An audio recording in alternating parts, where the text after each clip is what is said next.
علماء کرام اور حاضرین مجلس، السلام علیکم۔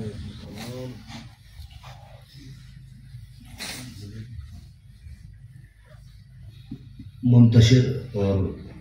بکھرے ہوئے ذہن کے ساتھ مخاطب ہوں۔ میرے در پہ سانحات، میں علل اعلان یہ بات یہاں کرتا ہوں کہ میرا کوئی قلب اتنا مضبوط نہیں ہے، بہت کمزور دل کا مالک ہوں اور بہت حساس ہوں۔ آپ اس سے کیا پوچھتے ہیں کہ جس کا بیٹا کھو دیا گیا ہو، یا اس سے کیا پوچھیں گے کہ جس کا بھائی چھپ گیا؟ کبھی کبھار لوگ رشتوں میں تولنے کی کوشش کرتے ہیں اور ہم سے پوچھتے ہیں کہ آپ کے کیا لگتے تھے، اور ہمارے پاس یہ جواب بھی نہیں ہوتا کہ ہمارے کیا لگتے تھے۔ باہر کے میں صرف یہ یقین دلانا چاہتا ہوں، بخدا آپ شہید آغا جان کے خانوادے ہوں یا علی کاظم کے، بے شک یہ دعویٰ نہیں ہے کہ ہم آپ سے زیادہ غمگین ہیں، لیکن کم غمگین نہیں ہے، یہ دعویٰ ہے۔ میں اسی تناظر میں کچھ مصرے صرف اپنی ذاکری کا حق ادا کرنے کے لیے یہاں آپ لوگوں کی سماعتوں تک پہنچاؤں گا۔ داد کی طلب نہیں ہے، محفل بھی وہ نہیں ہے، لیکن اگر مصائب آپ تک پہنچا سکا تو کسی دعا میں یاد رکھیے گا۔ ہاں، البتہ اتنا ضرور بتا دوں، میرے بہت سارے قریبی دوست یہاں موجود ہیں جو مجھے دیکھ رہے ہیں، میرے دل کے محرم ہیں، کہ بخدا آجان صاحب اور شہید علی کاظم کے گھر والے اگر یہاں کوئی تشریف رکھتے ہیں تو میں ان سے عرض کروں کہ اگر اسی کو قضا کہتے ہیں، میت اٹھنا اسی کو کہتے ہیں، تو میں خواہش کروں گا اس مولا سے، موت تو برحق ہے، آنی بھی ہے، لیکن اگر جنازے کو اتنی عزت ملتی ہے کسی ذاکر حسین کے، تو پھر کون خواہش نہ کرے۔ گفتگو طویل ہو رہی ہے، میں صرف چند اشعار کے اس سارے سانحے پہ، اور اس سے پہلے بھی کچھ سانحات سے میں گزر کے آیا ہوں، وہ میرے دوست جانتے ہیں، وہ بھی اپنے دل کے کئی ٹکڑوں کو پہلے بھی کھو چکا ہوں میں۔ اسی تناظر میں کہ اس کے باوجود اگر یہ قوم کسی صدمے کو برداشت کر کے پھر اکٹھی بیٹھی ہوئی، تو وجہ یہ ہے کہ پھر کہاں ذہن میں اپنا کوئی غم آتا ہے، پھر کہاں ذہن میں اپنا کوئی غم آتا ہے، سامنے جب بھی تیرا نقش قدم آتا ہے، پھر کہاں ذہن میں اپنا کوئی غم آتا ہے،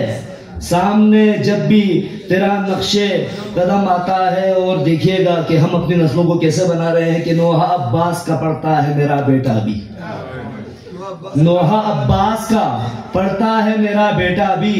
شکر مولا کا میرے گھر پہ کرم آتا ہے۔ اور دیکھیے کہ لاش اٹھا لایا ہے شبیر جواں بیٹے کی،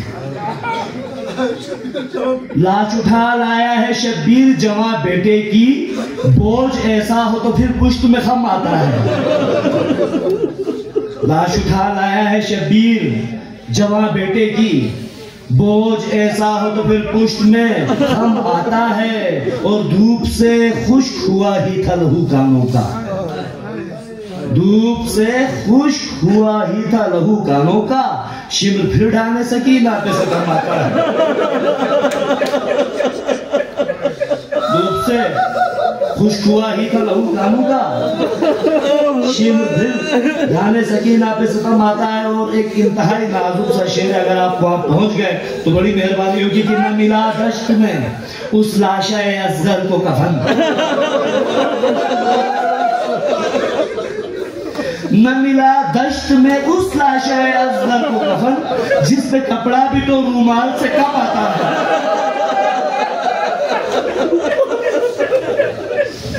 نہ ملا دشت میں اس لاشہ اصغر کو کفن، جس پہ کپڑا بھی تو رومال سے کم آتا ہے۔ اور ایک چھوٹا سا پیغام ہے، تو صرف یہی عرض کر کے چلوں کہ